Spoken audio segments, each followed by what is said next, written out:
Hello, hello, hello. Today is about linen and linen storage and linen handling. So I just thought I'd share a little bit about that. Of course, Christmas season is right around the corner and it is time to get yourselves really well organized. Okay, so how I handle linen, how most people handle linen is you have really three ways where people handle linen. So one, people hang it on hangers and they just hang them up real high. It seems to be places that have a lot of high storage and easy to access, or companies that just do like white, black, and ivory as an example. And the other option is to fold them all and stack them and bag them when you send them out. And the last option is to have zero fold lines in them and you'll roll them around these big tubes. Now, because we do not do the setup, we do not use that. We fold and bag. So how does my linen room look? It's I have pallet racking in there and I have just storage racking from Home Depot. I have 2 aisles of storage racking and one long one for pallet racking, which is much deeper. That's all unfortunately I had space for, because I'd love to have more pallet racking to be able to put more linen lower, less ladders. So we've done it by grouping, by size. So we've got one shelf 90 by 132, another shelf 50 by 120, another shelf 90 by 156. All the way at the top is our overlays, the 54 by 54s, because they hardly ever go out. On the middle rack, we have 70 by 70, 72 by 72. Again, they're all the way on the top. And the one easy to reach are the 90-inch rounds and the 108 rounds, the 132-inch rounds. And below that, because I'm not using the bottom shelf, I left that open, I left it available because I've set the first shelf up that I can stack 2 clear bins. So those are bins for rolled up spandex chair covers, cocktail covers, things like that. And in the back, we have these foldable crates that stack really well. And we have napkins in there as well as on the shelf napkins. So how did we try to combat this whole napkin thing? We iron them or press them, and then we put 10 and we fold them over and we stack them that way. Customer needs 100 napkins, we know we need to grab 10 packets of 10. And if they need 98, well, we grab 10 and we take 2 off, and that way they have 98.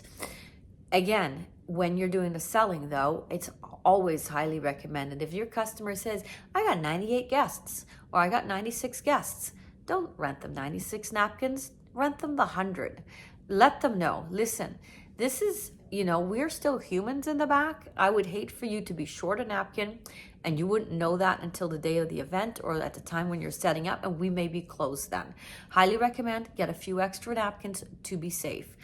I've never really had a kickback on that, so it just solves a lot of problems, because if there's one miscount, it's just going to cause a bad Google review, right? Just so always recommend take a few extra napkins. What if you dropped one on the floor and your guests asked for another one? You won't have anything to offer if you don't get a few extras. I try to go things along those routes because it's easier to sell it that way.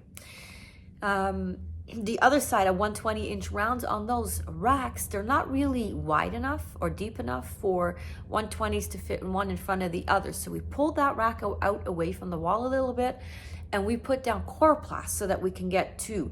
It supports it enough in the back and it leans against the wall. And I've put tarp against the wall so that keeps all my linen clean.